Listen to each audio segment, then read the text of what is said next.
வெளிநாட்டு தொழிலாளர்களை வேலைக்கெடுப்பதற்கான செலவு குறித்து வங்காளதேசம், இந்தியா, நேபாளம், இலங்கை ஆகிய நாடுகளுடன் அரசாங்கம் தீவிரமாக பேச்சுவார்த்தை நடத்தி வருகிறது. வியட்நாம், கம்போடியா மற்றும் இந்தோனேசியாவில் இருந்து வெளிநாட்டு தொழிலாளர்களை பணியமர்த்துவதற்கான செலவு இறுதி செய்யப்பட்டுவிட்டதாக மனிதவள துணை அமைச்சர் டத்தோஸ்ரீ அப்துல் ரஹ்மான் மொஹமட் தெரிவித்தார். பேச்சுவார்த்தைகளை இறுதி செய்வதில் சம்பந்தப்பட்ட அனைத்து தரப்புகளுக்கும் பயனளிக்கும் கூறுகள் இருப்பதை அரசாங்கம் உறுதி செய்யும். அனைத்துலக தொழிலாளர் அமைப்பான ILO பரிந்துரைத்தபடி நியாயமான ஆட்சேர்ப்பு நடைமுறைகளுக்கு அப்பேச்சுவார்த்தைகள் முன்னுரிமை அளிக்கும் என்றார் அவர். செலவு நிர்ணயம் என்பது தொழிலாளர்களை ஏற்றுமதி செய்யும் நாட்டுக்கும் இறக்குமதி செய்யும் நாட்டுக்கும் இடையிலான கூட்டு கடப்பாடாகும். எனவே செலவு கட்டுப்பாட்டுக்குள் இருப்பதை உறுதி செய்ய ஆட்சேர்ப்பு நடவடிக்கைகளை இரு நாடுகளிலும் கண்காணிக்க வேண்டும் என மக்களவையில் அவர் கூறினார்.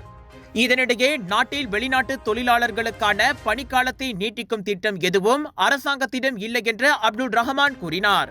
நாட்டின் தொழிலாளர் சந்தையை மறுசீரமைப்பதன் மூலம் வெளிநாட்டு தொழிலாளர்களை சார்ந்திருப்பதை குறைப்பதே அரசாங்கத்தின் நோக்கமாகும் என்றார் அவர்.